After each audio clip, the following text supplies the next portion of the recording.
Video ini hanya untuk mereka yang punya logika. Bagi yang tidak punya logika, skip aja. Kekalutan berpikir Roy Suryo dan rombongannya semakin menjadi-jadi. Roy dikabarkan menyatakan berniat membongkar ijazah Kaisang Pangarep. Untuk apa? Ya nggak jelas. Adakah bukti-bukti yang menunjukkan ijazah Kaisang palsu? Tidak ada. Jadi buat apa itu dilakukan? Rasanya sih sekedar untuk meluapkan kebencian. Lantas dikabarkan pula, Roy dan kawan-kawan akan membuat buku baru Jokowi Black Paper. Kata Roy, ini adalah kelanjutan buku Jokowi White Paper yang diduga dipenuhi kebohongan. Kini dia merasa harus membuat kelanjutan buku pertama itu. Untuk apa?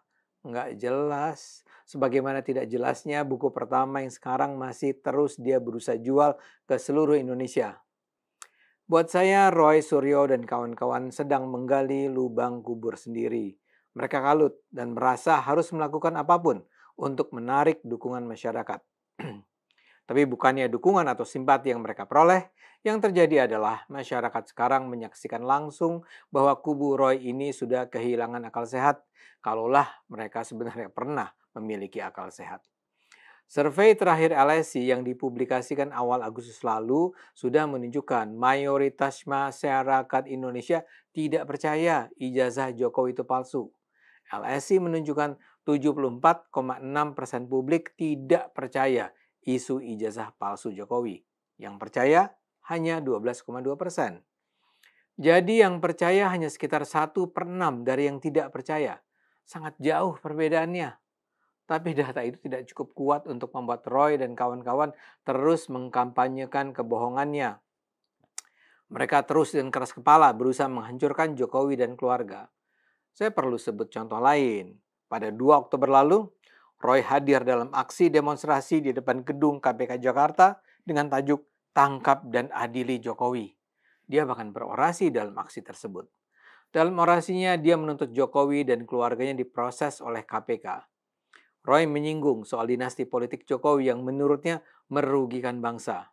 Dia juga menyoroti keberadaan Gibran Rakabuming Raka sebagai wakil presiden dan menuding adanya praktek manipulasi ijazah. Jokowi dan kroni-kroninya harus kita giring untuk masuk dan diperiksa oleh KPK, ujar Roy. Adili Jokowi, makzulkan Gibran, tambahnya. Roy juga mengaku baru kembali dari kantor KPU dan mengklaim memperoleh salinan ijazah Jokowi. Berkat doa teman-teman semua, saya dan tim sudah berhasil mendapatkan salinan ijazah palsu Jokowi secara resmi, katanya dalam orasi. Selain Roy, sejumlah tokoh juga ikut dalam aksi tersebut. Mereka umumnya tokoh-tokoh yang dikenal sebagai pembenci Jokowi. Di antaranya adalah ex-Menteri Agama Fahrul Razi yang pernah dipecat Jokowi. Fahrul Razi meminta KPK segera menangkap dan mengadili Jokowi. Tapi dia tidak menyebutkan apa saja tindakan yang telah dilakukan Jokowi sehingga menimbulkan dugaan korupsi. Tapi yang menarik, hanya sedikit orang yang menghadiri aksi di depan KPK itu. Nampaknya mereka yang suka berunjuk rasa juga melihat apa yang dilakukan Roy dan kawan-kawan sebagai kesia-siaan.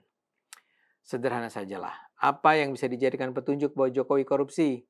Para wartawan aktivis internasional yang tergabung dalam OCCRP saja awal tahun ini menyatakan bahwa mereka tak menemukan bukti bahwa Jokowi melakukan tindak korupsi selama masa kepemimpinannya. Tuduhan bahwa Jokowi korupsi adalah bualan yang hanya bisa keluar dari para pemabuk yang tak bisa berpikir dengan sehat. Tidak hanya itu, Roy dan kawan-kawan juga menyerang Jokowi dengan cara menghina keluarga.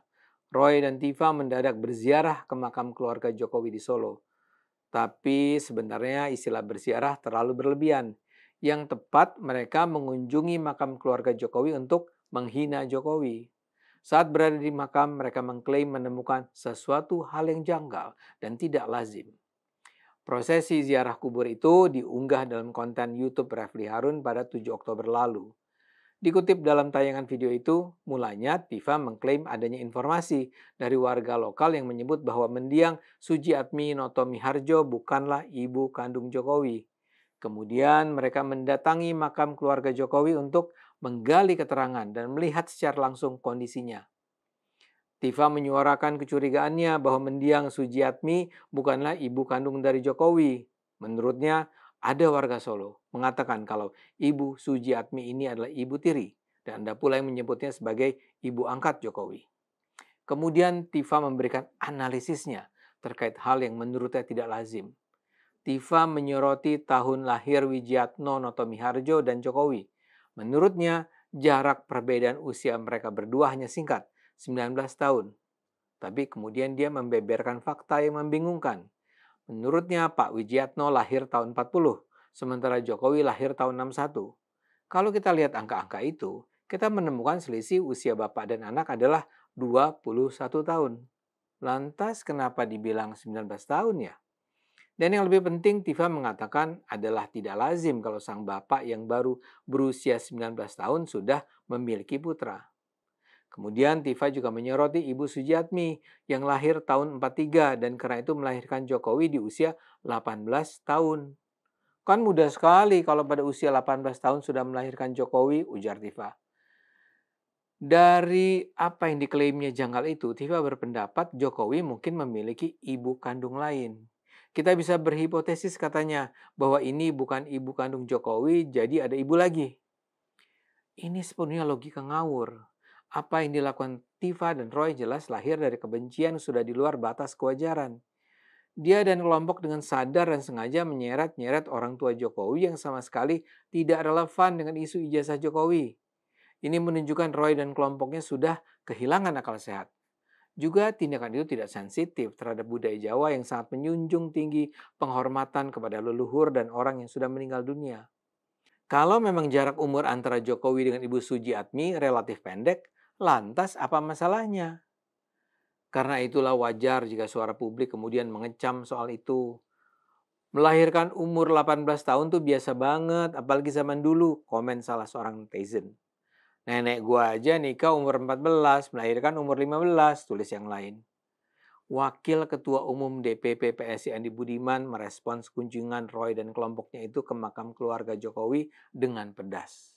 Menurutnya, kunjungan itu membuktikan Roy dan kelompoknya berniat buruk, bukan mencari kebenaran terkait ijazah Jokowi.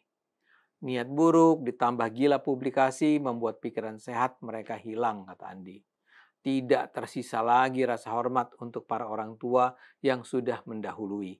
Memalukan, lanjut Andi.